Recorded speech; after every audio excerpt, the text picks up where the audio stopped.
My sister didn't scream. She smiled and ripped my passport in half like scrap paper. Then she dropped it into the toilet and flushed slowly.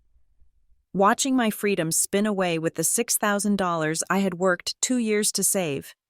My parents stood in the doorway laughing like it was a sitcom. But what she didn't know was that the second she locked me in that house, she locked herself in with my receipts. My name is Harper Lopez. I am 25 years old, and until 10 minutes ago, I was a free woman. I am a freelance graphic designer by trade, but I also moonlight in the marketing department at Crescent Harbor Media, a job that requires me to answer emails at 3 in the morning and pretend I enjoy it. For 2 years, I have lived on instant noodles and caffeine. I have taken every rush job, every logo redesign for picky clients who want the color to pop more, and every last-minute social media campaign that Crescent Harbor threw my way. I did all of this for one reason: Italy. The wheels of my suitcase hummed against the hardwood floor of the hallway. It was a sound I had been dreaming about for 730 days. Inside that bag were 3 sundresses I had bought on sale, a travel guide to Florence and Venice that I had practically memorized, and a pair of walking shoes destined for cobblestone streets. I had checked the weather in Tuscany 5 times before breakfast. It was going to be perfect. I reached for the brass handle of the front door, my heart doing a little victory lap in my chest. I was leaving. I was finally leaving this house, this town, and the suffocating gravity of my family. Then a hand slammed against the doorframe, blocking my path. It was my sister, Kara Pierce. She stood there in her expensive yoga pants and a cashmere sweater that probably cost more than my plane ticket. She was not sweating. Kara never sweated.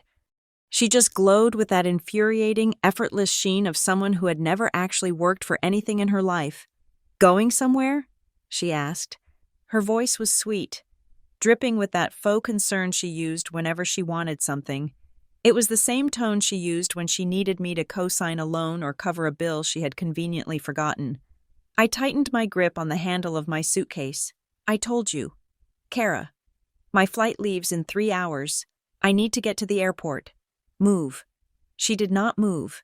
Instead, she leaned closer, invading my personal space. Her eyes were not sweet. They were cold, flat, and calculating. "Listen, Harper, I need a favor, a small one. I need to borrow $6,000. Just for a few days. We have a situation with the house, and Evan is waiting on a check, and you know how it is. Family first, right?" I stared at her. $6,000. That was exactly the amount I had in my savings account for this trip. It was not a coincidence. Kara had an uncanny ability to smell money the moment I had it. "No," I said. The word felt heavy, unfamiliar. I usually said yes. I usually folded. But not today. Not with Florence waiting. Kara blinked. "Excuse me?" I said no. "Kara, I have paid for your car repairs. I paid for your rent when Evan lost his job. I paid for your baby shower. This is my money. This is my trip. Get out of my way." I tried to push past her, but she was faster. She grabbed my purse. Before I could react, she had unzipped the side pocket. She knew exactly where I kept it. She pulled out my passport. Ideally, I should have snatched it back. I should have shoved her. But I was frozen, paralyzed by the sheer audacity of it. "You are being selfish." "Harper," she said, her voice dropping to a whisper, "you are going to go eat pasta while your family struggles?" "I don't think so." She turned and walked into the powder room right next to the front door. I dropped my suitcase and followed her, panic rising in my throat like bile. Kara stood over the toilet. She held the little blue book, my ticket to the world, my proof of identity, in both hands. "Kara, don't," I warned. My voice shook. She smiled. It was a small, tight smile. Then she ripped. The sound was sickeningly loud in the tiled room. It sounded like a bone snapping. She tore the cover right off the pages. Then she tore the pages in half. My photo, my visa stamps, my freedom, all shredded in 2 seconds. She dropped the pieces into the water. They floated there for a second. Tragic confetti on the surface. Then she pushed the silver handle down. I watched the water swirl. I watched the face of the 25-year-old woman who thought she was going to Italy spin in circles. I watched the $6,000 I had worked 2 years to save disappear down a porcelain drain. The flush was slow, agonizingly loud. Kara turned to me, dusting her hands off as if she had just taken out the trash. "Now you are staying," she said. "I need someone to watch the kids this weekend while Evan and I go to the winery."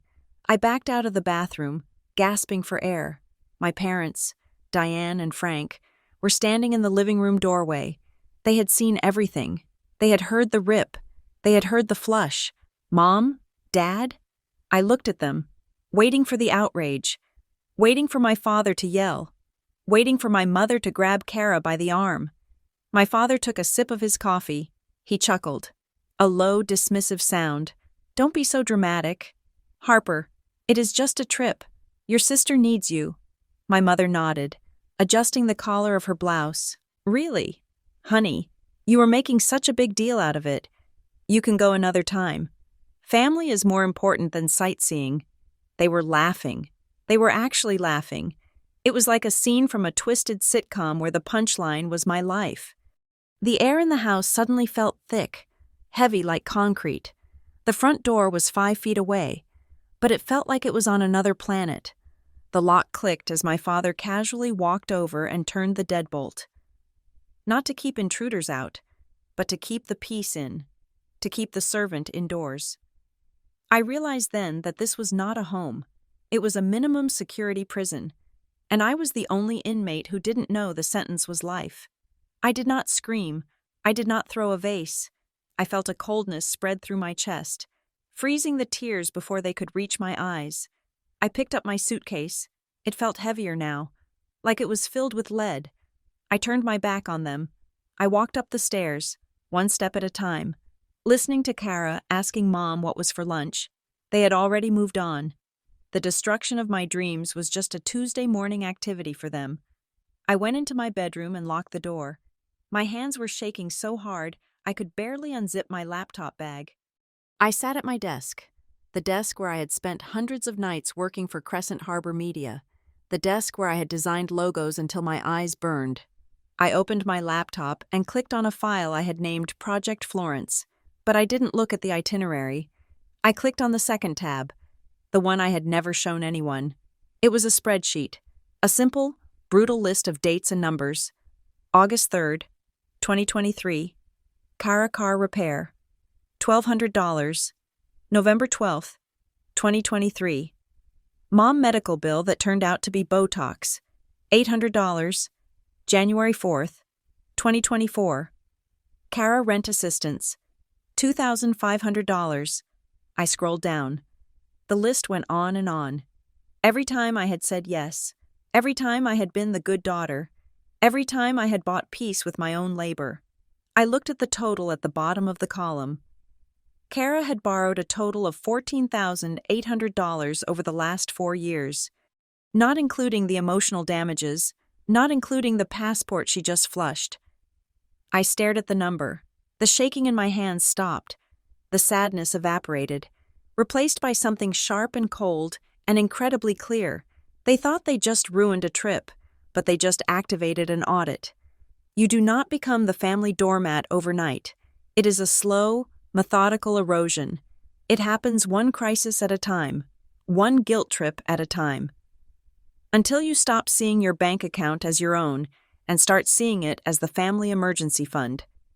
I sat there staring at the glowing screen of my laptop, the spreadsheet lines blurring into a history of my own submission. I could trace the timeline of my adulthood not by my achievements, but by Kara's disasters. There was the summer I turned 22. I had saved enough for a deposit on a studio apartment downtown. I had the lease in my hand. Then Kara got a DUI. She called me from the holding cell, sobbing, saying she would lose her job, saying Evan would leave her, so the deposit money became bail money and lawyer fees. I stayed in my childhood bedroom. There was the winter I wanted to take a course on advanced typography to boost my rates. Kara forgot to pay her electric bill for 3 months in a row. They were going to cut the power in the middle of a snowstorm with her newborn baby in the house. My tuition money became the power company's money. I learned to use free tutorials on YouTube instead. We called it bad luck. But sitting in that locked room, staring at the numbers, I finally gave it a name. It was the Kara tax. Every time I tried to rise, every time I tried to carve out a sliver of life that belonged only to me, the universe, or rather, my sister, would invent a catastrophe to drag me back down. She was the star of our dysfunctional little show. She had the looks, the charm, and the absolute inability to handle consequences. My parents treated her chaos like the weather. It was just something that happened, something we all had to weather together, and by we, they meant me. I was the umbrella. I was the sandbag. My father, Frank, loved to say that family was the priority. He would say it over Sunday dinner with a grave, noble look on his face. But looking at the ledger of my life, I realized that was a lie. Translation required. When Frank said family is priority, he meant Harper is the ATM. He meant that my stability was the fuel they burned to keep Kara warm. I thought about the $6,000 Kara had just flushed. That money did not come from a birthday check. It did not come from a lucky scratch-off ticket. That money was blood and bone. That money was made of nights I did not sleep because I was revising a website for a client in a different time zone. It was made of the weekends I said no to drinks with friends. It was made of eating peanut butter toast for dinner so I could put an extra $50 away. That money was the physical manifestation of my refusal to settle. It was my escape hatch, and my sister had treated it like it was nothing more than dirty tissue paper. But as the adrenaline from the hallway faded, a colder, sharper realization took hold. This was not just about the money, it was about the timing. For the last 3 months, the atmosphere in the house had shifted. It was subtle, like the drop in pressure before a storm. There were phone calls that stopped abruptly when I walked into the room. There was a tension in my mother's shoulders whenever the mailman arrived. I remembered an incident from 2 weeks ago. I had come home early from a meeting at Crescent Harbor Media to find a stack of mail on the kitchen counter.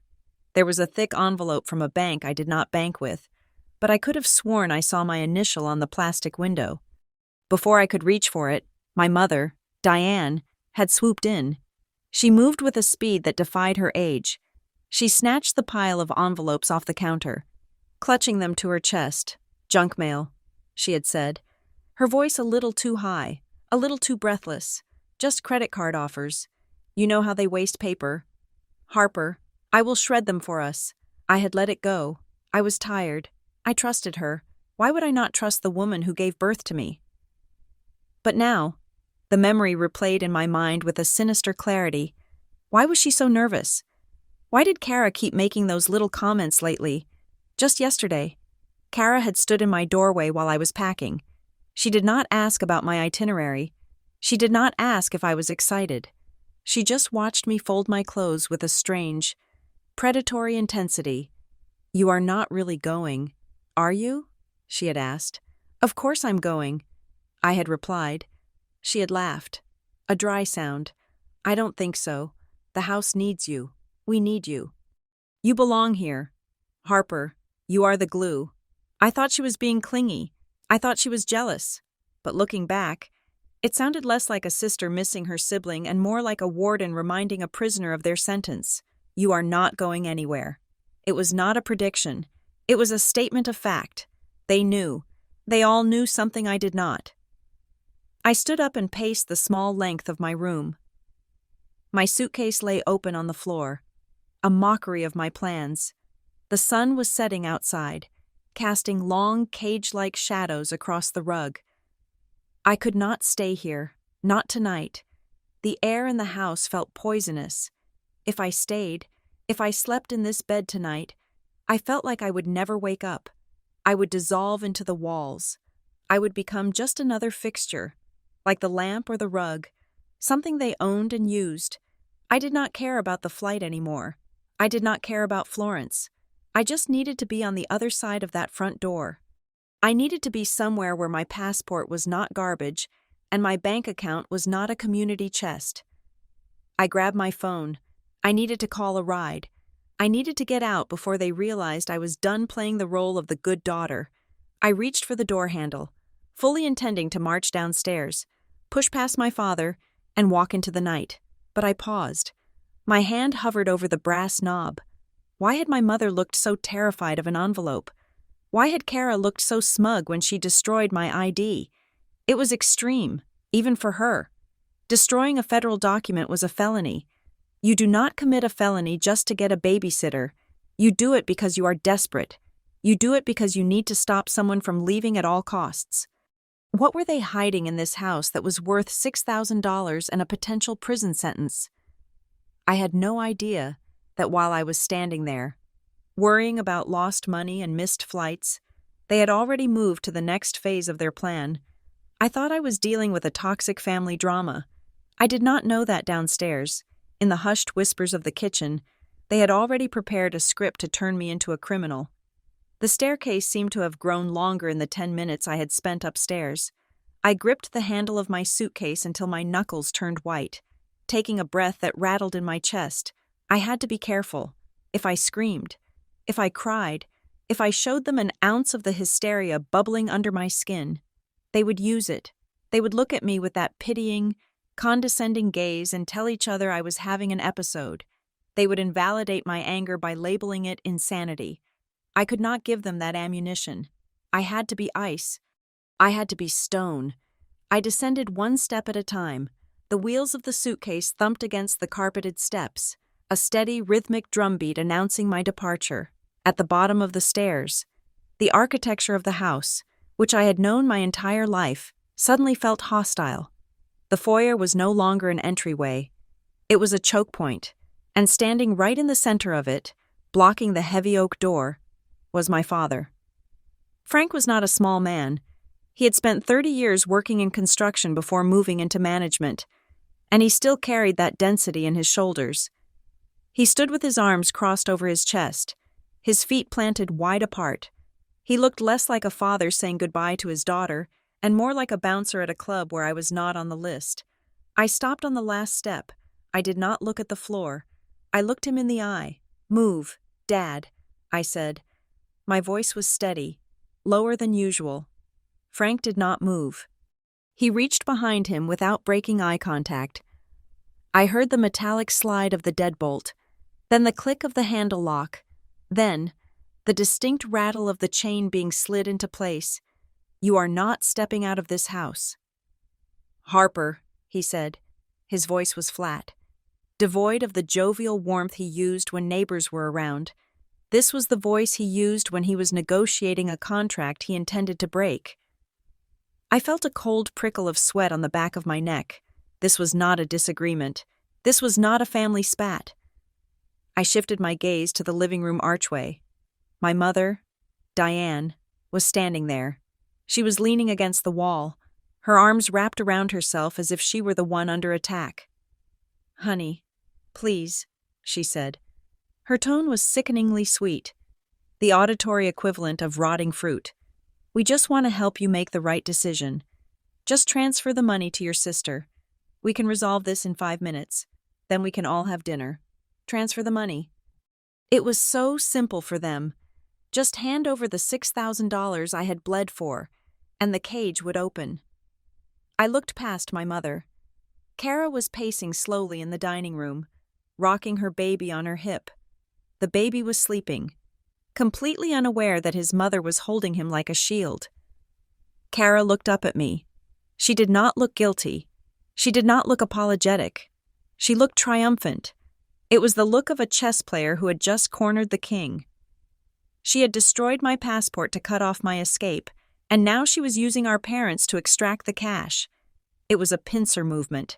"This is extortion," I said, letting the word hang in the stale air.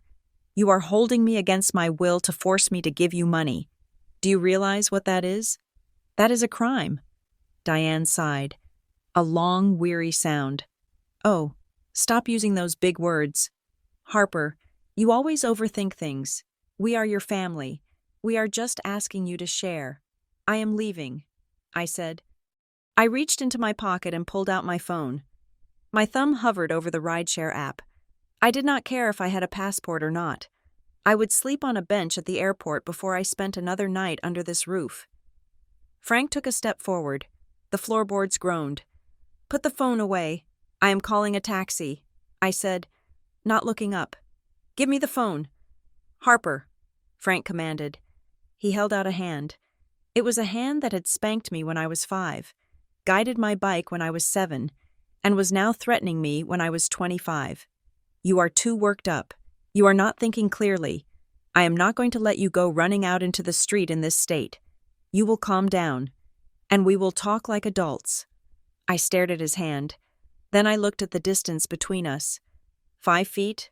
I was 5'6". He was 6'2". If I tried to push past him, he would overpower me. He would grab me, and he would justify it by saying he was restraining me for my own safety. I could see the narrative forming in their heads already.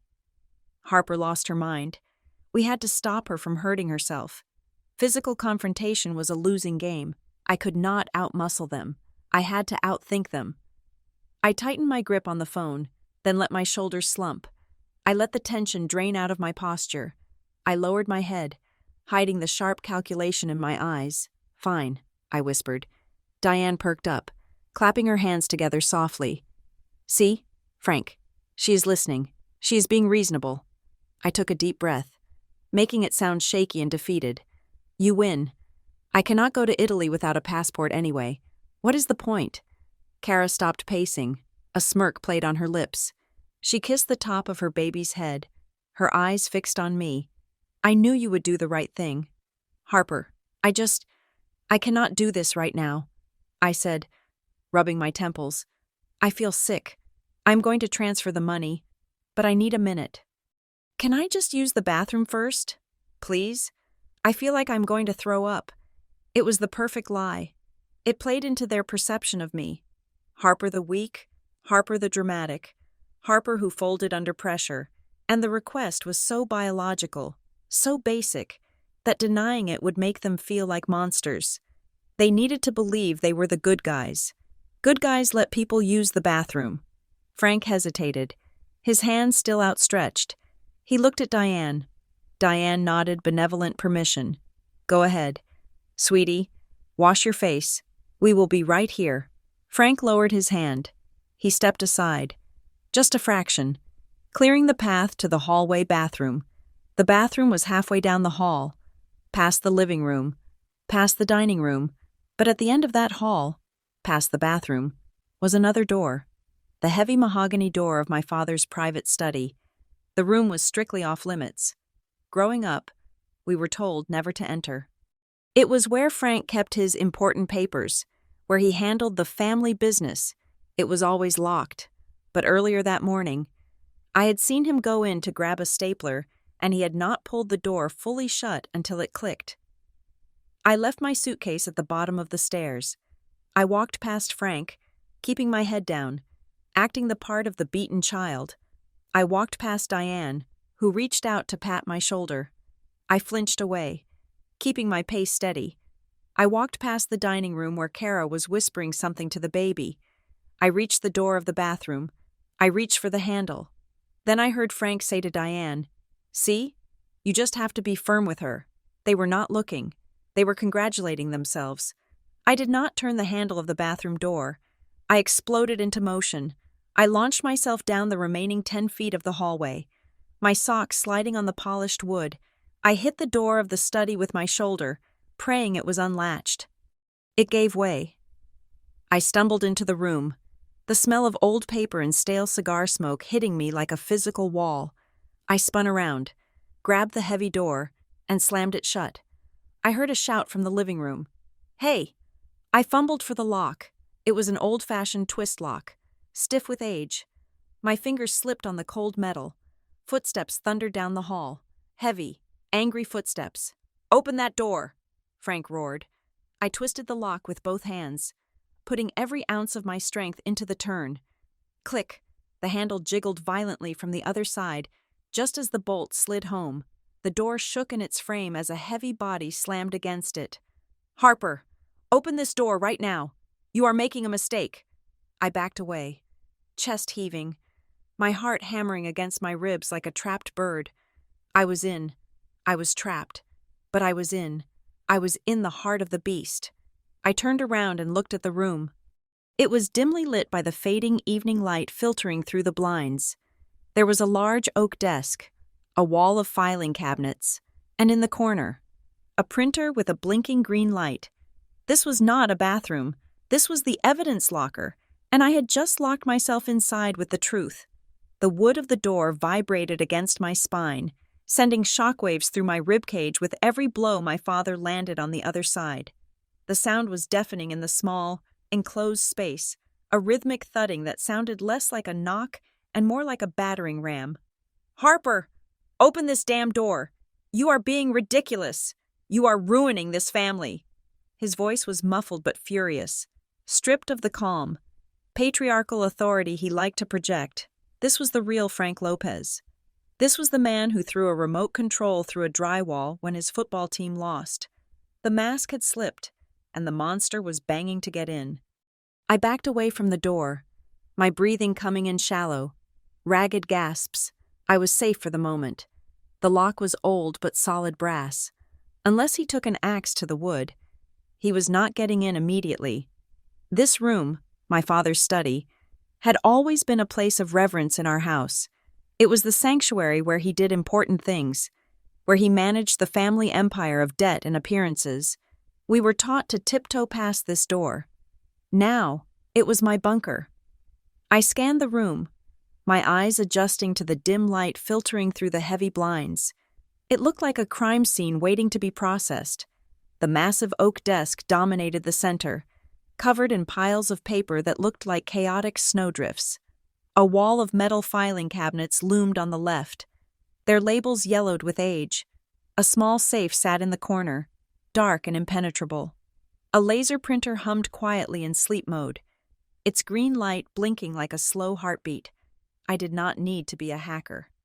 I did not need to crack the safe or guess a complex password on his desktop computer. My father was a man of the 20th century. He trusted paper. He trusted things he could hold. I moved to the desk. The leather chair squeaked as I pushed it aside. I did not sit. I did not have the luxury of comfort. I was a scavenger now. "Harper, Kara is crying. Are you happy?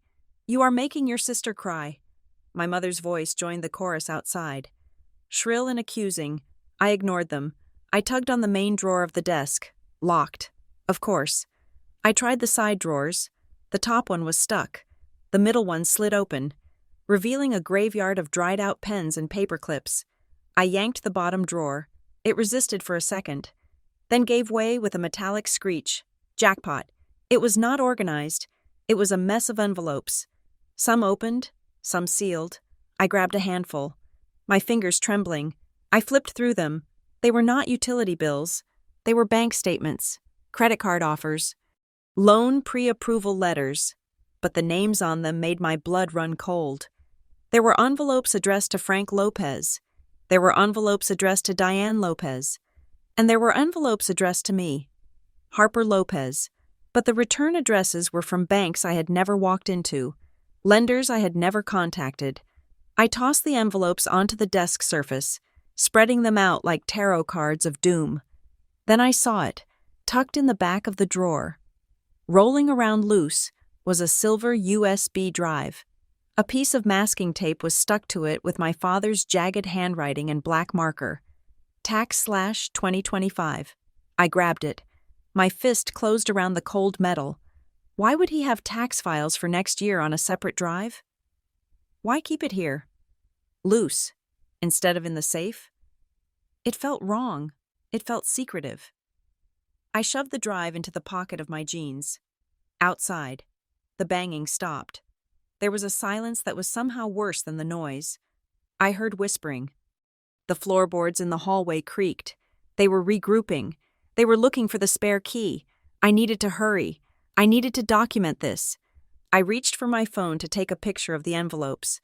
But as I raised the device, my screen reflected a glint of light from the upper corner of the room.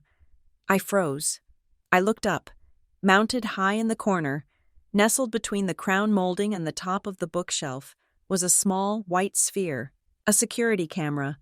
Its tiny blue LED was steady. It was watching me. It was watching the desk. A memory hit me like a physical slap. 3 years ago, Christmas.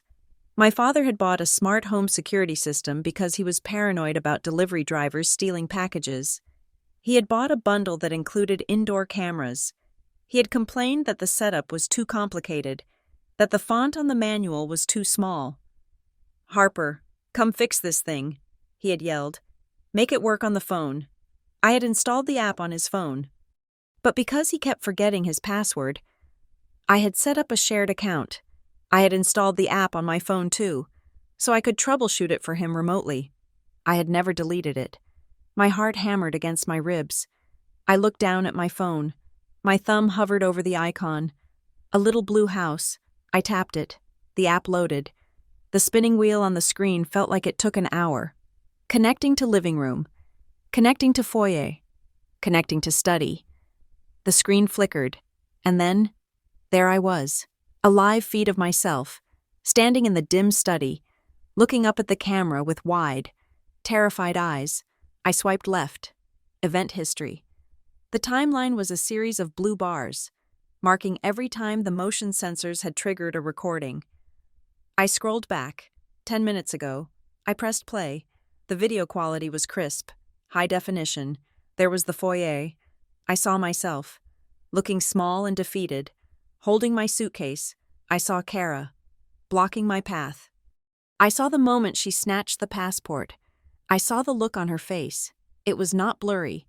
It was crystal clear. The sneer, the malice. I saw her walk into the bathroom. I saw myself follow. I swiped to the next clip, foyer camera. I saw my parents standing in the doorway. I saw them laughing. I saw my father walk to the front door and turn the deadbolt. I saw him slide the chain. I saw the conversation where they demanded the money. I heard the audio. It was tinny, but every word was intelligible. "Now you are staying. I need someone to watch the kids. Don't be so dramatic. Harper, transfer the money to your sister, and everything will be fine." It was all there. The kidnapping, the extortion, the destruction of property. They had done it in the safety of their own home, thinking the walls would keep their secrets. They forgot that they had asked their tech-savvy daughter to wire the house with eyes and ears. I heard the jingle of keys outside the door. Someone was trying a key in the lock. It scratched against the metal, struggling to find purchase. I did not panic. A cold, hard calm settled over me. I tapped the download button on the screen, then save to photos, then upload to cloud. I watched the progress bar. 20%, 50%, 80%. The doorknob jiggled violently. Complete. I slipped the phone back into my pocket. I could feel the USB drive pressing against my hip and the digital evidence burning in the cloud. They thought they had trapped a helpless girl in a room. They thought they were the hunters, closing in on their prey. I looked up at the camera one last time and whispered to the silent lens, "Thank you for filming your own crime." The upload progress bar on my phone screen hit 100%. A tiny green checkmark appeared, confirming that the footage of my sister ripping up my passport and my father locking me inside was now safely stored on a server in a different state. Just to be sure, I took 3 screenshots of the video timeline, freezing Kara's sneer and my father's aggression into static images. I shoved the phone deep into my front pocket, right next to the cold metal of the USB drive. My digital insurance was secured. Now, I had to deal with the physical evidence spread out on the oak desk before me. I reached for the pile of envelopes I had looted from the bottom drawer. My hands were shaking, not from fear anymore, but from a vibrating, high-frequency rage. I picked up the first envelope. It was from a credit card company I had never done business with. The plastic window displayed the name Ms. Harper Lopez, but the address was 42 Maple Drive, my parents' house. I had not lived at this address for 3 years. I had updated my address with the post office. I had updated it with every legitimate institution I dealt with. If mail was coming here, it was because someone wanted it to come here. I slid my finger under the flap and tore it open. The paper sound was sharp in the quiet room. I pulled out the statement. It was a credit line statement.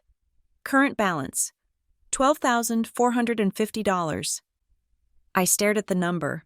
The digits swam before my eyes. $12,000. That was double my entire life savings. That was 2 years of rent. I scanned the transaction history. It was a litany of lifestyle purchases that I would never make. High-end baby furniture boutiques, a winery membership, a charge for a luxury resort in Napa Valley from last October, a weekend when I was sitting in my apartment eating instant oatmeal because I was saving for Italy. I frantically grabbed the next document in the stack. It was a copy of the original loan application. I flipped to the last page, my breath catching in my throat. There was a signature line.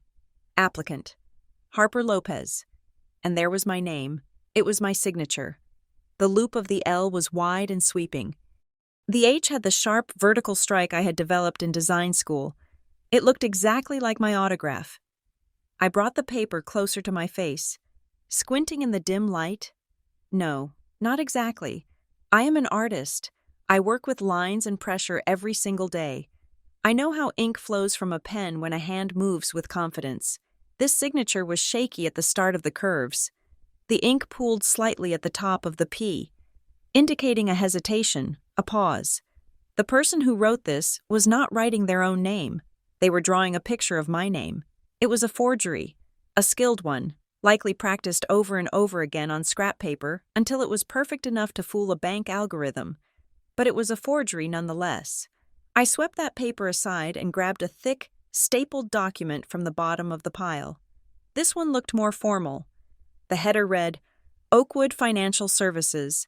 It was a high-interest lender, the kind that advertises on daytime television to desperate people. It was a contract for a business loan, $50,000. I scanned the parties involved. Borrower, FDL Ventures, LLC. I had never heard of FDL Ventures. I looked at the signatory for the LLC, Frank Lopez, managing member. My father had formed a limited liability company. I flipped the page to the guarantor section. A business loan usually requires a personal guarantee, especially for a new company with no assets.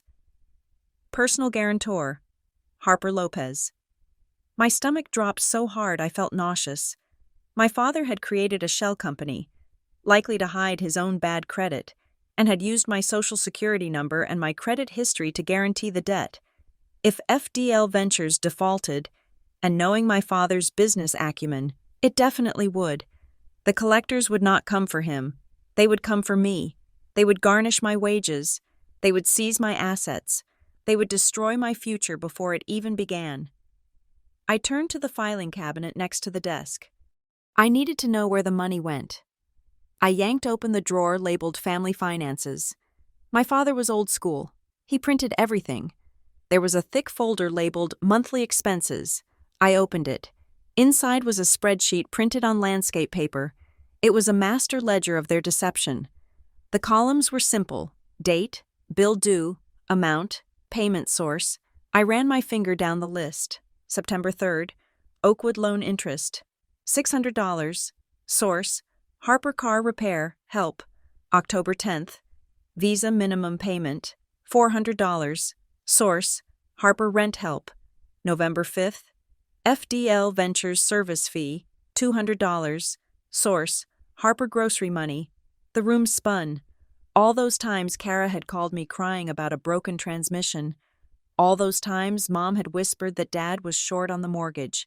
All those times I had transferred money, thinking I was being the dutiful daughter, thinking I was saving my family from the street. I was just paying the service fees on the debt they had taken out in my name. I was funding my own identity theft. They were not just bad with money. They were laundering my generosity to cover their crimes. I was not a family member to them. I was a host organism. I dug deeper into the folder. Looking for the smoking gun that tied Kara to this, I found it at the very back. It was a printed email chain. My father printed his emails because he didn't trust the cloud. Irony is a cruel thing. The email was from Kara to Diane, dated 6 months ago. Subject: Mailman came early. Message: Mom, the statement from the new card came today. I grabbed it before Harper got home. It is in your top drawer. Do not let her see it. I bought the stroller and the crib on it. But I can't pay the minimum this month. Tell Harper that Dad needs money for his blood pressure meds. She will pay it. She always pays it. I just need more time. I stared at the paper. She always pays it. That was their strategy. That was their view of me. I was a reliable, gullible resource. Kara knew, Mom knew, Dad knew. They had a system. Kara spent the money to maintain her lifestyle. Dad set up the financial structures to hide it, and Mom ran the interference to keep me blind. I let the paper fall from my hand onto the desk. It landed next to the forged loan application. The picture was complete. This was not a family drama about a sister who was jealous of a trip to Italy. This was a criminal conspiracy. The passport in the toilet was not a tantrum. It was a tactical strike. If I went to Italy, if I spent my savings, I would not have the liquidity to cover their emergencies. Worse, if I left the country, I might miss a mail delivery. I might see a notification. I might check my credit report because I was making a big international transaction. They needed me here. They needed me close. They needed me working, earning, and paying, but never looking. Suddenly, a sound cut through the silence of the room. It was sharp and metallic. Scritch, scratch. It was coming from the door. I looked up. The handle was vibrating. Someone had found the spare key. I heard my father's voice, low and breathless, just on the other side of the wood. Got it. It was in the garage. I froze. I had the digital evidence in the cloud. I had the physical evidence on the desk. But I was still trapped in a room with 3 people who had already proven they were willing to commit felonies to control me. The key slid into the lock with a heavy, lubricated slide. I looked at the window. It was sealed shut, painted over years ago. There was no other exit. The lock tumbled. Click. The door handle turned. I stepped back against the desk, my hand instinctively going to the heavy brass lamp sitting on the corner. I was not a fighter. I was a designer. I was a pacifist. But as the door began to creak open, revealing the sliver of the hallway light, I knew that the Harper who had walked into this room was gone. The woman standing here now was a witness, a victim, and a prosecutor, and she was about to be dragged out before the trial could even begin. 911. What is your emergency? The voice on the other end of the line was calm, detached, and utterly professional. It was the sound of the real world breaking into the nightmare I was currently living. I pressed the phone tight against my ear, my other hand bracing against the heavy oak desk as I watched the doorknob twitch. The key was in the lock. But they had paused. They had heard me dialing. They knew what was happening. My name is Harper Lopez, I said, forcing my voice to remain steady, stripping every ounce of panic from my tone. I am being held against my will at 42 Maple Drive. My family has confiscated my identification, destroyed my passport, and locked me inside the residence. I am currently barricaded in the study. I need immediate assistance. There was a silence on the line. Then the clicking of keys. Are you in immediate danger, ma'am? Do they have weapons? They have physically blocked my exit and threatened me. I replied, I am safe in this room for the moment, but I cannot leave. The operator told me officers were dispatched, but outside the door. The atmosphere shifted instantly. The aggressive rattling of the handle stopped. The angry whispering ceased. It was replaced by something far more terrifying. Harper. Oh my God. Harper, please. It was my mother, but the voice was not the cold, commanding tone she had used 5 minutes ago to demand my bank transfer. It was a high-pitched, warbling wail of a heartbroken mother. It was a performance worthy of an Academy Award. Baby, please put the scissors down. Diane screamed at the closed door, her voice loud enough to carry to the street, loud enough to be recorded on the 911 call. Open the door. Honey, we just want to help you. I am so scared you are going to do something foolish. I stared at the door in disbelief. There were no scissors. I was standing there with a smartphone and a stack of bank statements. She was rewriting the script in real time. She was planting the seed that I was the one who was unstable, that I was the one who was a danger to myself. I lowered the phone slightly, making sure the operator could still hear me. I do not have a weapon. I said clearly to the dispatcher. My mother is lying to stage a scene. I am perfectly calm. But the assault on reality continued. Kara joined in. I heard her running down the hallway, her footsteps heavy and frantic. Is she okay? Mom, is she hurting herself again?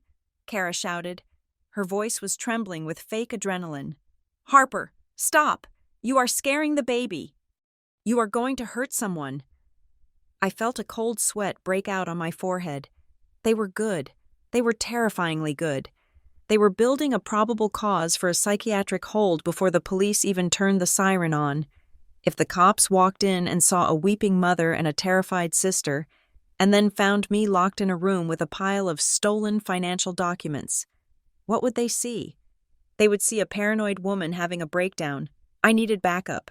I needed someone who knew the truth before the police arrived and the gaslighting took over completely. I kept the 911 line open but minimized the call screen. I opened my messages. I found Maya. Maya was my best friend since college. She was also a paralegal at a ruthless corporate law firm. She ate stress for breakfast and destroyed liars for lunch. I selected the video file from the cloud. Send. I selected the photo of the forged loan application. Send. I selected the photo of the blackmail email. Send. Then I typed as fast as my thumbs could move. If I get arrested or committed tonight, it is a lie. They trapped me. They forged my signature on loans. Here's the proof. Do not let them bury me. The delivered notification popped up just as a deep, low voice spoke from the other side of the door. It was close to the wood, intimate and menacing. You are making a mistake. Harper. It was my father. He was not shouting for the neighbors. He was speaking directly to me. If the police come into this house, you will regret it. He hissed. You think you are clever? You think you can embarrass us? You are going to wish you had just stayed in your room. Then, I heard it. The wail of a siren cutting through the suburban quiet. It got louder, closer, and then cut off abruptly right in front of the house. Blue and red lights flashed against the slats of the blinds, painting the study in a strobe light of emergency. They are here, Diane sobbed loudly, switching back to her character. Oh, thank God. Officer, please help us. My daughter is in there. I heard the heavy front door open. I heard the crackle of a police radio. I heard heavy boots on the hardwood floor. Police! Is anyone injured? A male voice boomed. In here. She locked herself in. She is having an episode. Kara yelled. This was my chance. I had to control the narrative. I had to get to the officer first. I hung up on the dispatcher. I grabbed the handle of the study door. I took a deep breath, composing my face into a mask of rational calm. I was the victim here. I was the one who called. I was the one with the evidence in my pocket. I twisted the lock. Click. I pulled the door open, ready to step out and point an accusing finger at my captors. But the moment the door swung wide, the world tilted on its axis. Kara was standing right in front of me, but she did not look like the composed, arrogant woman who had flushed my passport. Her hair was pulled halfway out of her ponytail, sticking up in wild strands. Her sweater was pulled off one shoulder, looking stretched and ruined. There was a red mark on her neck that looked fresh, like a scratch. She had done this to herself. In the 30 seconds between the siren and my door opening, she had roughed herself up. The moment she saw me, she screamed, a visceral, terrified shriek that made the 2 police officers at the end of the hall flinch. She has got a knife, Kara screamed, scrambling backward, tripping over her own feet and falling onto the floor. She pointed a shaking finger at me. She said she was going to kill me. Look at what she did to me. I froze, my hands empty and raised in surrender. I do not have a knife, I shouted. But my voice was swallowed by the chaos. Diane was clutching one of the officers, sobbing into his uniform. She is not herself. She stopped taking her medication. Please do not hurt her. Frank stood behind them, looking like the weary, defeated patriarch. He shook his head sadly at me. Harper, put it down. Just put it down. The 2 officers drew their tasers. Their faces were hard, focused. They did not see a graphic designer who had been robbed. They saw a woman standing in a darkened room, surrounded by scattered papers, while her sister lay on the floor screaming about a weapon. "Ma'am, step out of the room with your hands clearly visible," the lead officer shouted. "But I called you," I yelled, desperation cracking my voice. "They are lying. Look at her. She did that to herself. Do it now," the officer commanded. Raising the yellow weapon, I stepped into the hallway, my hands in the air. I looked at Kara. She was still on the floor, weeping into her hands, but through the gap in her fingers, I saw her eyes. They were dry, and they were laughing. I had the evidence in my pocket. I had the truth on my phone.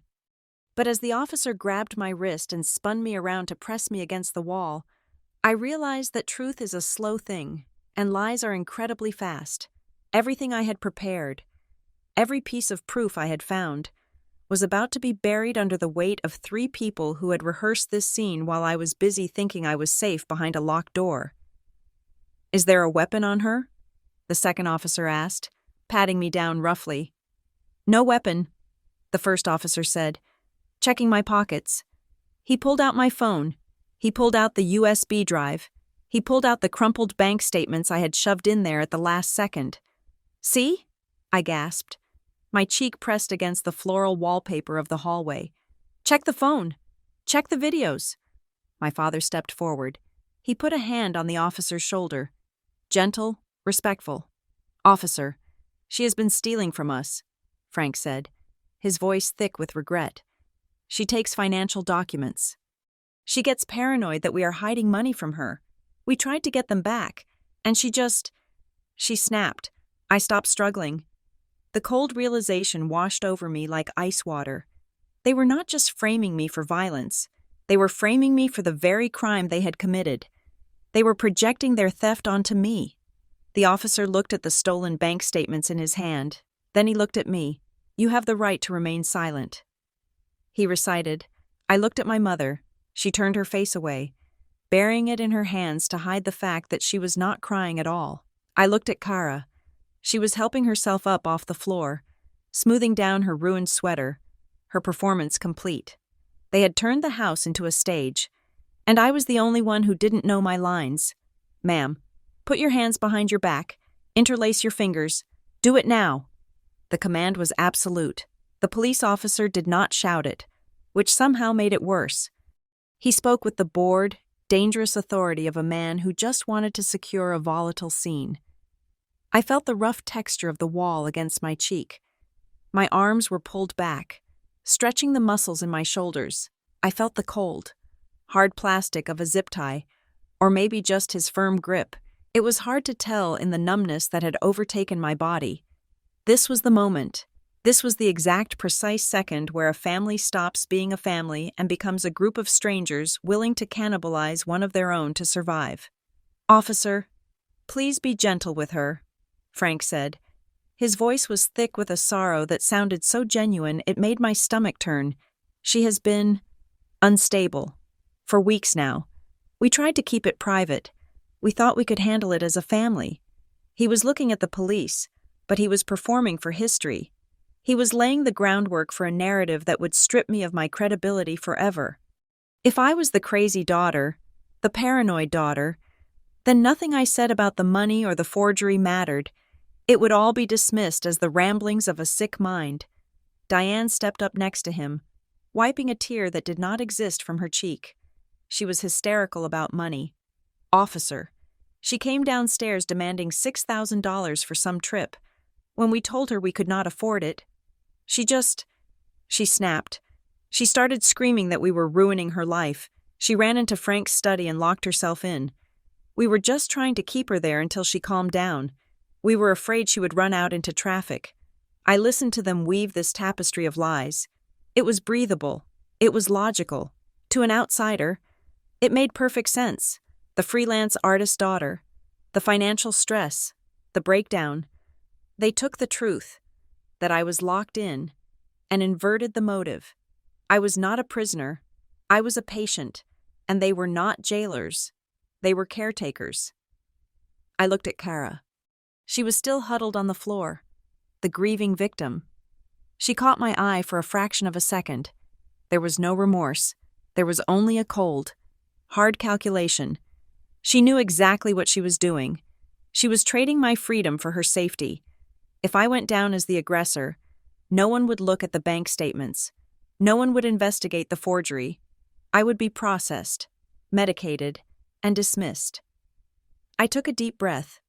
The air in the hallway smelled of dust and my father's cologne. A scent that used to mean safety and now smelled like treason. I did not scream. I did not struggle against the officer's grip. That was what they wanted. They wanted Harper the hysteric. I had to give them Harper the auditor. "Officer," I said. My voice was low, clear, and devoid of the trembling that was currently shaking my knees. "I am not unstable. I am not violent. I am the victim of a crime."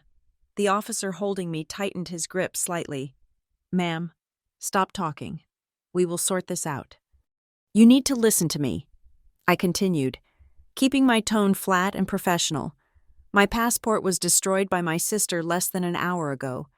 The remnants are likely still in the plumbing of the downstairs toilet. I was locked in that study against my will to prevent me from leaving the house, and everything I am saying, every single thing that happened in the last 40 minutes, was recorded. The officer paused. The word recorded has a way of cutting through the noise of a domestic dispute. It suggests objective truth in a situation usually defined by he said, she said chaos. "Recorded?" the officer asked, glancing at Frank. Frank let out a sigh, shaking his head. "She is obsessed with surveillance. She thinks everyone is watching her. It is part of the paranoia." "She hacked our security system," Kara wailed from the floor, throwing fresh fuel on the fire. "She spies on us. She is sick. It was a brilliant pivot. If I had footage, it was because I was a stalker." They had an answer for everything. They had been planning this defense while I was upstairs packing my suitcase. The officer spun me around. He did not handcuff me, but he kept a hand on my arm, effectively keeping me in custody. "Okay, let's separate everyone," he said to his partner. "You take the parents and the sister to the living room. I will speak to her in the kitchen." "No," Diane cried out. "Don't leave her alone. She might hurt herself." "Ma'am." "Step into the living room," the second officer ordered, his patience thinning. I was marched into the kitchen. The bright fluorescent lights hummed overhead. This was the kitchen where I had learned to bake cookies. This was the table where I had done my homework. Now, it was an interrogation room. The officer, a man with graying hair and a name tag that read Miller, leaned against the counter. He looked tired. He looked like he just wanted to go home, which made him dangerous because he would likely take the path of least resistance. And right now, the path of least resistance was believing the three crying people. Not the one stoic girl. "Okay, Harper, is it?" Miller asked, taking out a notepad. "Tell me what is going on, and do not lie to me. Your family seems pretty convinced you are having a breakdown." I stood straight, my back not touching the wall. I did not cross my arms. Open body language, rational. My father has taken out loans in my name using a shell company called FDL Ventures. I stated, "I discovered the paperwork in his study tonight. When I tried to leave, my sister destroyed my passport to keep me here, and my father locked me in the study to force me to transfer $6,000 to cover their debt payments. They are framing me to discredit me as a witness to their fraud." Miller stopped writing. He looked up, his eyebrows raised. "That is a very specific and very serious accusation." "It is not an accusation," I said. "It is a fact, and I can prove it." I reached for my pocket, but Miller's hand shot out. "Don't reach," he warned sharply. "My phone," I said. "It is in my right pocket, along with a USB drive containing tax documents I found in the safe. The phone has the security footage." Miller stared at me for a long moment. He was assessing me. He was looking for the dilation of pupils, the manic ticking of a drug user, the erratic speech of the mentally ill. He found none of it. He found only the cold, hard resolve of a woman who had nothing left to lose. He reached into my pocket and pulled out the phone. He also pulled out the USB drive. He held the phone up. The screen was black. "Unlock it," he said. I entered the passcode. My fingers felt like wood. But I didn't fumble. Open the gallery, I said. The last video. Miller tapped the screen. He hesitated. From the living room, the sound of Kara's sobbing rose in volume, a siren song of victimhood designed to pull him away from the truth. Officer! Frank's voice boomed from the other room. She is manipulating you. She edits things. She is a graphic designer. She fakes videos all the time. Miller looked at the phone, then at the door where my father was shouting. If I lose that phone, I said, my voice dropping to a whisper, if that phone goes into an evidence bag and sits in a locker for 3 days, my father will wipe the cloud server. He has the admin passwords. That video is the only thing standing between me and a psychiatric hold. Please, just watch 10 seconds. It was a gamble. Police procedure usually dictated securing evidence, not reviewing it on the spot with the suspect. He could easily bag it and tell me to tell it to the judge. If he did that, I was finished. My parents would have me committed or bailed out into their custody before the sun came up. Miller looked at me. He saw the desperation I was trying so hard to hide. He looked down at the screen. He pressed play. I held my breath. My lungs burned. The seconds stretched out into hours. I watched his eyes. They moved back and forth, tracking the movement on the small screen. He watched for 5 seconds, 10 seconds, 20 seconds. His expression did not change, but his posture did. He straightened up. The boredom left his face, replaced by a sharp, professional alertness. He paused the video. He looked at the timestamp. Then he looked at me. He did not say a word. He swiped to the next photo, the forged loan application. He zoomed in on the signature. Then, slowly, he looked towards the living room door. The sobbing continued, loud and theatrical. Stay here, Miller said. His voice was different now. It was no longer the voice of a man handling a domestic disturbance. It was the voice of a man handling a felony crime scene. Do not move from this spot. He turned and walked toward the living room, holding my phone like a loaded gun. I stood alone in the kitchen, listening to the hum of the refrigerator. I realized I was shaking, not from fear, but from the sudden, violent release of pressure. He had seen it, but then I heard Kara's voice spike, sharp and panicked. What is that? Why do you have her phone? You cannot look at that. That is private property. And then my father's voice, low and threatening. Officer, I think you are overstepping your bounds. Miller had the truth in his hand, but my family had the numbers, the rage, and the desperate, cornered energy of animals who knew the trap was closing. The night was not over. It was just about to get much uglier. The kitchen was a holding cell. I stood there, listening to the muffled arguing in the living room. Officer Miller had my phone. He had the truth. But truth is fragile when pitted against the collective weight of a family screaming lies. I could feel the adrenaline beginning to sour in my stomach, turning into a cold, heavy dread. They were winning. I could hear it in the way the second officer's voice was softening when he spoke to my mother. Then, the front door crashed open. It wasn't a normal opening. It was the violent entrance of someone who had driven too fast, parked on the lawn, and sprinted to the door. Kara! A male voice bellowed. It was Evan, my brother-in-law. Kara's wailing in the living room stopped instantly. I could imagine the relief washing over her face. Her husband was here. The cavalry had arrived. He would back up their story.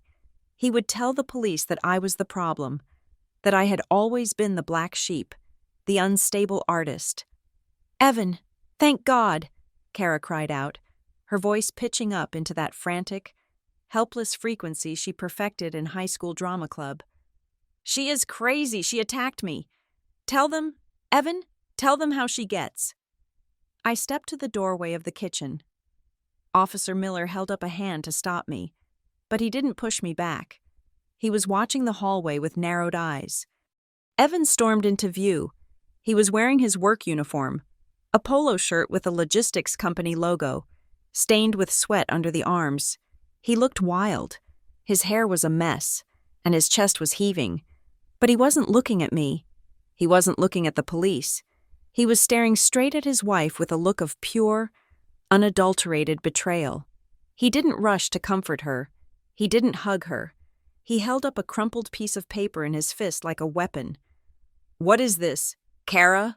he shouted, his voice cracking. Kara froze.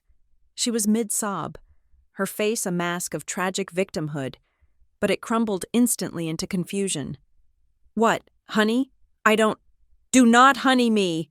Evan roared. He slammed the paper onto the hallway table. The sound echoed like a gunshot. "I just got a notification on my phone, an alert from Credit Karma, a hard inquiry for a personal loan of $15,000, applied for 20 minutes ago, from this IP address." The silence that followed was heavier than the door my father had locked. Even the police officers seemed to stiffen. "And it lists this address as my primary residence," Evan continued, his voice shaking with a mix of rage and disbelief. "We don't live here. Kara, we haven't lived here in 4 years. Why is your father's house on my loan application?" My father stepped forward, his hands raised in that placating a politician gesture he used when he was caught in a lie. "Evan, son, calm down. It must be a glitch. Identity theft is rampant these days. We can call the bank tomorrow." "Don't you lie to me, Frank." Evan turned on him, pointing a trembling finger. "I called the bank on the way over. They said the verification email was sent to karapierce88@gmail.com. That is your email." "Kara." He spun back to his wife. Kara shrank back against the sofa, her eyes darting around the room, looking for an exit that didn't exist. "You don't understand," Kara whispered, abandoning the Harper is crazy script entirely. "We needed it. For the balloon payment. For the house. We were going to pay it back before you noticed." "Before I noticed?" Evan laughed, a harsh, broken sound. "You forged my signature? Again? After you swore to me we were done with the secrets?" Officer Miller, who had been watching this unfold with the stoic expression of a man who had seen it all, slowly lowered my phone. He looked at Evan, then he looked at me. The pieces were clicking into place. The domestic disturbance call was rapidly morphing into a complex financial crime scene. "Sir," Officer Miller said, stepping into the living room, his hand resting near his belt, "are you stating that you did not authorize this loan application?" "Hell no, I didn't authorize it," Evan yelled. "I have been working double shifts to pay off the credit card debt she told me was from emergency medical bills. Now I find out she is taking out loans in my name at her parents' house?" I saw my opening. I stepped out of the kitchen fully.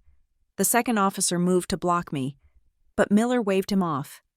"It is not just him," I said, my voice cutting through the tension. "They did it to me, too. That is why I am here. That is why they locked me in. I found the paperwork in that study. Loans, credit cards, all in my name, all using this address." Frank turned purple, his veins bulging in his neck. "She is lying. She is trying to deflect because she attacked her sister." "I did not attack anyone," I shouted back, pointing at Officer Miller.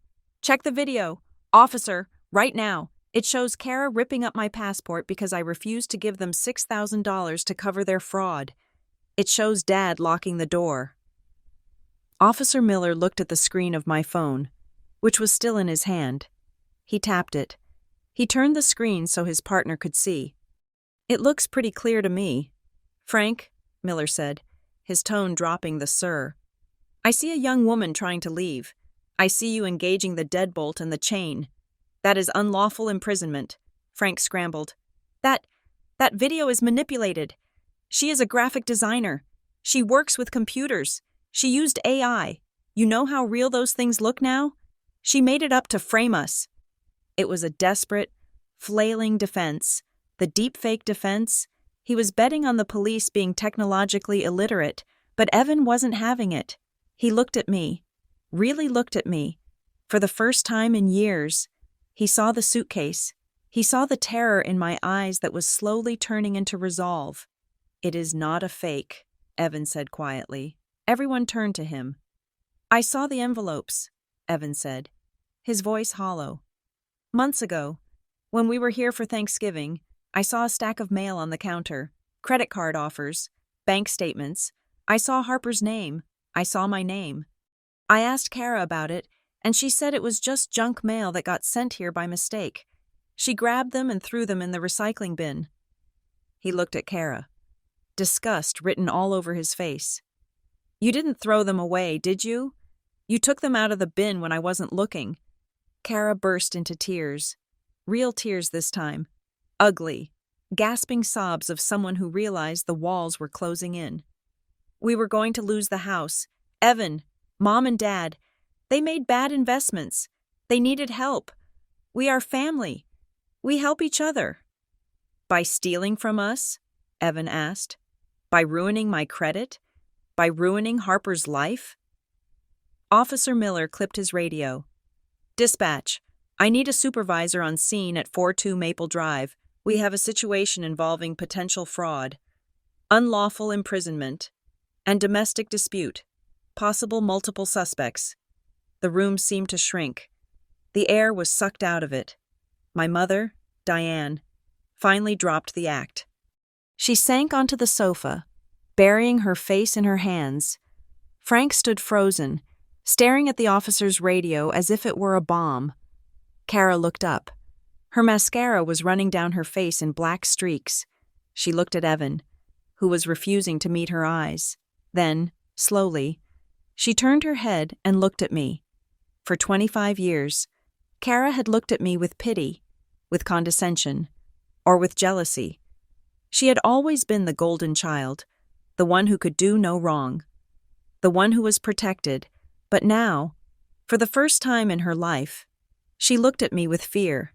She realized that the sister she had bullied, the sister she had used as a piggy bank, the sister she had flushed down the toilet, was not helpless anymore. I was standing next to the police, I had the digital evidence, and now, thanks to her own husband, I had a corroborating witness. Officer, I said, keeping my eyes locked on Kara. I want to file charges for the destruction of my passport, for false imprisonment, and for identity theft. Miller looked at me. We will have to go down to the station to sort this all out. We need statements from everyone, you, the husband, and the parents. I am ready, I said. Frank tried one last time.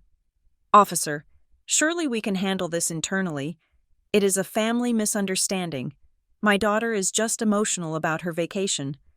Sir, step back, Miller said, his hand resting on his belt. This is no longer a civil matter. This is a criminal investigation. Evan walked over to stand next to me. He didn't touch me. He didn't say sorry. He just stood there, creating a physical barrier between me and the family that had eaten us alive. I am coming too, Evan said. I have my own report to file. The sound of my father's heavy breathing filled the room. The game was over. The checkmate had been delivered, and it wasn't by me. It was by their own greed, eating its own tail. The sound of another siren wailed in the distance, getting louder, coming to collect the debt that could not be paid with money. The police cruiser dropped me off at Maya's apartment complex at 3 a.m. I did not have my suitcase. It was still tagged as evidence in the trunk of a patrol car. I did not have my passport. That was currently decomposing in the septic system of my childhood home. And I certainly did not have the $6,000 I had saved. That money was frozen, caught in the limbo of fraud investigations and bank disputes. Maya was waiting in the lobby. She did not hug me immediately. She looked at my face, pale and stripped of makeup, and simply handed me a bottle of water. You look like you just escaped a cult, she said. In a way, I slept on her couch for 4 hours, a restless, jagged sleep haunted by the sound of flushing water and locking doors. When I woke up, the sun was streaming through the blinds, bright and indifferent to the fact that my life had imploded. I checked the time. 11 a.m. My flight to Florence had departed 5 hours ago. I sat up, the realization hitting me like a physical blow to the stomach. Right now, I should have been ordering a cappuccino in an airport terminal, waiting for a connection to Rome. Instead, I was in a borrowed t-shirt, sitting in a messy living room in the suburbs, preparing to sue my own parents. I did not cry. I think I had burned out my tear ducts somewhere between the study and the police station. The sadness calcified into something harder. I did not want a vacation anymore. I wanted justice. Maya came out of her bedroom, already dressed for battle in a blazer and jeans. She tossed a legal pad onto the coffee table. "Coffee is brewing," she said. "Drink it black. We have work to do." She sat down and uncapped a pen. Maya was not just my best friend. She was a paralegal who lived for the fine print. She treated my life like a case file. "Okay, let's triage this mess," she said. "We have destruction of government property. That is the passport. We have unlawful imprisonment. That is the locked door. We have filing a false police report. That is Kara's little performance with the knife allegation. And then we have the big one: identity theft and wire fraud." She wrote them down in a crisp, bulleted list. Seeing it on paper made it real.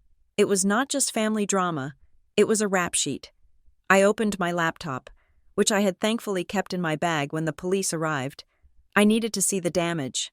I logged into my credit monitoring service. My fingers hovered over the enter key.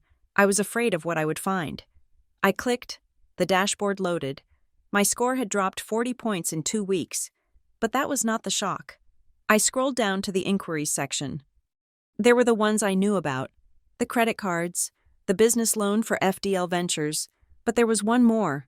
Status, pending, date, yesterday. I stared at the screen. Yesterday. While I was upstairs packing my suitcase, while I was dreaming about Italian pasta, my father had been sitting in his study applying for a $20,000 line of credit for home renovations in my name. He was clicking submit on my financial ruin at the exact same moment he was smiling at me over breakfast. They never intended to let me go. I whispered. Maya looked over my shoulder. "Jesus. Harper. That is predatory. That is not just desperate. That is systematic." My phone buzzed on the table. It had been buzzing nonstop for hours, but I had ignored it. I picked it up. A text from Mom. "Harper, please answer. We are so worried about you. We forgive you for last night. We know you were stressed. Just come home, and we can fix this. We can talk to the police together and drop everything." I felt a surge of nausea. "We forgive you." The gaslighting was relentless. They were trying to reset the narrative, to pull me back into the fold before I could do any real damage. Then, a second text arrived immediately after. "If you press charges, you are destroying this family. You will never see your nephew again. Think about what you are doing." The velvet glove, then the iron fist. I blocked the number. "I cannot deal with them." I told Maya. "You don't have to." Maya said, "That is what lawyers are for. But you need to see what Kara is doing." She turned her laptop around. She had Facebook open. Kara had been busy. At 7 a.m, while I was sleeping on the couch, she had posted a long emotional status update. "Heartbroken today. Please pray for my family. My younger sister is going through a severe mental health crisis and attacked me and my parents last night. It is so hard to watch someone you love spiral out of control due to greed and jealousy. We are trying to get her the help she needs, but she has abandoned us. Please respect our privacy during this difficult time." There were already 50 comments. Oh my God. "Kara, I am so sorry. I always knew Harper was a bit off. Stay strong. Mama, we are praying for you." She was winning the court of public opinion. She was isolating me. She was painting me as the villain so that when the truth came out, everyone would already be inoculated against it. They would see my lawsuits as the lashings out of a sick woman, not the actions of a victim. I felt a cold rage settle in my chest. She was using her social capital to bury me. Then, my phone buzzed again. A different number. It was Evan. I hesitated. Evan had stood up for me last night, but he was still Kara's husband. He was still the father of her child. Loyalty is a tricky thing. I opened the message. It was a voice memo file. No text, just the audio. I pressed play. The sound was grainy, recorded in a car or a noisy room. It was Kara's voice. She sounded happy, boastful. "Don't worry about Harper leaving. She isn't going anywhere. I have a way to keep her here. She is too soft. I just have to squeeze her a little, and she pays up. She is my retirement plan. Babe, I replayed the last sentence. She is my retirement plan. A text bubble appeared below the audio file. Recorded 2 weeks ago. She thought it was funny. I thought she was joking. I am sorry I didn't see it sooner. Use it. I looked at Maya. She was grinning. A shark-like baring of teeth. That is admissibility. She said, that is malice aforethought. I spent the next 3 hours filling out forms. I filed a formal identity theft report with the Federal Trade Commission. I placed a freeze on all 3 of my credit bureaus. I contacted the State Department to report my passport as stolen and destroyed, initiating the arduous process of getting a replacement. I was not going to Italy today. I might not go this year. But I was building a fortress around what was left of my life. At 4 in the afternoon, there was a knock on Maya's door. My stomach tightened. Had they found me? Did Frank send someone? Maya looked through the peephole. It is a process server, she said. Frowning, I opened the door. A bored-looking man handed me a thick envelope. Harper Lopez? He asked. Yes, you have been served. He turned and walked away. I tore open the envelope. I expected it to be a notice from the police, or maybe a demand letter from the bank. It was a court summons. Petitioner, Kara Pierce. Respondent, Harper Lopez. Nature of action, temporary restraining order and civil suit for emotional distress and assault. I read the attached affidavit. It was a work of fiction so elaborate it belonged on a bookshelf. Kara claimed I had threatened to kill her baby. She claimed I had a history of violent outbursts. She was asking the court to bar me from contacting her or my parents, and was suing me for $50,000 in damages for pain and suffering. She had struck first. She knew the fraud investigation would take time. She knew the police report would take days to process. So she used the civil court to brand me a danger immediately. If a judge granted this order, I would be legally marked as a threat. It would destroy my credibility in the fraud case. Maya snatched the paper from my hand. She read it, her eyes scanning the legal jargon. This is a strategic lawsuit against public participation, she muttered. She is trying to silence you. She is trying to bleed you dry with legal fees so you drop the fraud case. I looked at the date on the summons. The hearing was in 48 hours. My parents and my sister had declared total war. They were willing to use the legal system, the same system meant to protect me, as a weapon to finish what they started in the living room. I looked at Maya. I looked at the audio file from Evan on my phone. I looked at the credit report showing the pending loan. They think they buried me. I said quietly. I picked up the summons and placed it on the table next to my destroyed travel plans. But they forgot that seeds grow in the dirt. I will see them in court. The mediation room at the courthouse did not smell like my parents' house. It did not smell of lavender air freshener used to mask rot, or of the heavy, rich meals my mother cooked to buy silence. It smelled of floor wax, industrial carpet, and the cold, antiseptic scent of accountability. For the first time in my life, my family and I were sitting at a table where blood relation did not grant immunity from the law. On one side sat Frank, Diane, and Kara. They were dressed in their Sunday best, trying to project the image of a wholesome, misunderstood suburban family. My father wore a tie that was a little too tight, his face flushed with the indignation of a man who could not believe he had been summoned to answer for his actions. My mother clutched a tissue, ready to deploy tears on command.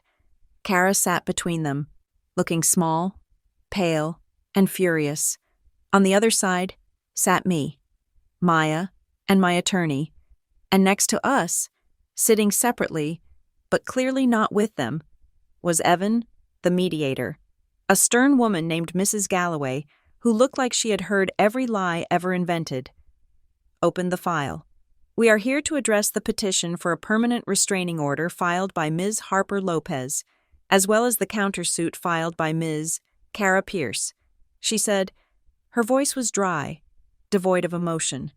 Let us begin with the evidence regarding the events of Friday night.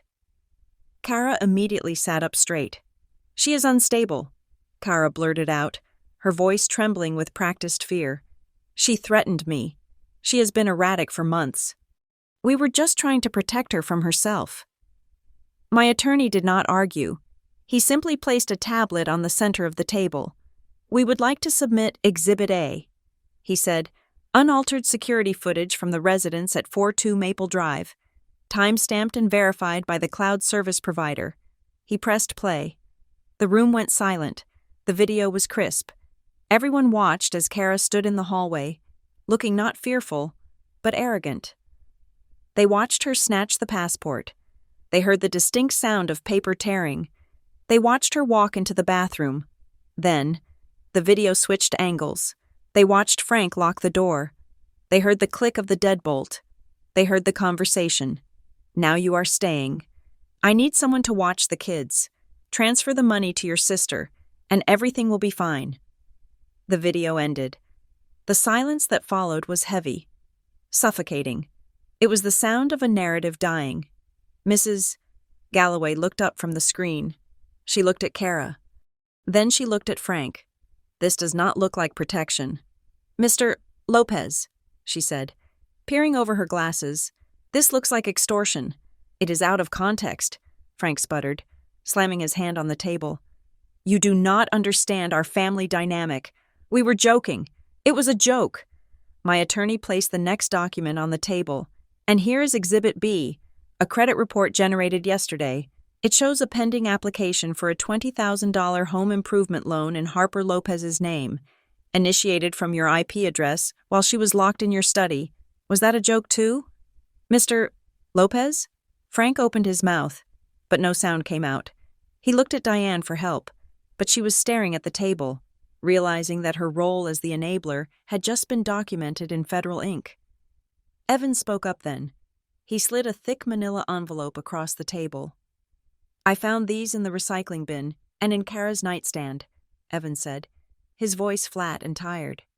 "Unopened bank statements addressed to Harper, credit card offers pre-filled out, and a letter from a collection agency regarding the FDL Ventures loan." Kara turned to him, tears streaming down her face. "Evan, please, you are ruining us. I did it for us, for our family. You did it for yourself," Evan said, refusing to look at her. "You stole from your sister. You forged my name. That is not family. Kara, that is a parasite." Kara wiped her face, her expression hardening. She pivoted, trying one last desperate gambit. "It was just a misunderstanding. I never meant to hurt anyone. I love my sister. Harper knows I love her. She is just confused. I pulled out my phone. I had one last nail for the coffin. I would like to play one final audio file." I said. I placed the phone on the table. I pressed play on the recording Evan had sent me. Kara's voice, clear and mocking, filled the room. "She is my retirement plan. Babe." Kara froze. The color drained from her face, leaving her looking like a ghost. The sobbing stopped instantly. There was no way to spin this. There was no way to cry her way out of a confession that she viewed her own sister as livestock to be harvested. Mrs. Galloway closed the file. The snap of the folder was loud and final. "I have seen enough," she said. The fallout was not instantaneous, but it was absolute. It crumbled their world like dry clay. Kara was charged with destruction of government property and filing a false police report. The penalties were severe enough to terrify her: probation, community service, and a permanent criminal record that would follow her forever. But the real blow was the divorce papers Evan served her 3 days later. He petitioned for full custody, citing the criminal environment she had created. My parents were facing a federal investigation for identity theft and wire fraud. The loans they had taken out in my name were flagged as fraudulent, absolving me of the debt. But the banks were now coming for them. FDL Ventures was dissolved, and they were forced to liquidate assets to pay restitution. The house on Maple Drive, the prison they had built, was put on the market. As for me, I did not want their apologies. I did not want their tears. I wanted paper. We reached a settlement, in exchange for me advocating for leniency in the sentencing phase. They agreed to a full repayment of the $14,800 they had stolen over the years. plus legal fees. They signed a strict no-contact order. If Frank, Diane, or Kara ever came within 500 feet of me, or contacted me by phone, email, or third party, they would go to jail immediately. I closed the account of the Harper ATM. I shredded the card. I walked out of that courthouse into the bright, blinding sunlight, and for the first time in 25 years, I was an orphan by choice. And it felt like being born. 4 months later. The air in Florence tasted different. It tasted of espresso and ancient stone and river water. I sat at a small iron table outside a cafe, watching the tourists flood the piazza. The sun was warm on my shoulders, a gentle heat that felt nothing like the stifling, claustrophobic warmth of my parents' house. I reached into my bag and pulled out my new passport. The cover was crisp, dark blue, and stiff. It was unblemished. It had my photo inside. A new photo, where I wasn't smiling to please anyone, but looking straight at the camera with clear, steady eyes. My phone buzzed on the table, a notification from my bank app. Deposit received. Settlement payment. Amount, $22,000. It was the restitution. The repayment of every cent they had leached from me, plus interest, plus damages. I looked at the number. It was just pixels on a screen, but it represented the weight of the chains falling off. I took a sip of my cappuccino. I watched a pigeon land on the cobblestones. I took a deep breath, filling my lungs with Italian air, and let it out slowly. I was alone in a foreign country. I had no safety net. I had no family to call if things went wrong, and I had never been happier. Family is not a place where you are locked in a room to prove your loyalty. Family is not a cult that demands you set yourself on fire to keep them warm. Family really does not force you to pay a subscription fee just to be treated with basic human decency. Thank you so much for listening to my story. I would love to know where you are tuning in from. So please drop a comment below and share your thoughts on the ending. If you enjoyed this story, please make sure to subscribe to Leona Revenge Stories, hit that like button, and smash the hype button to help this video get recommended to more people who need to hear it.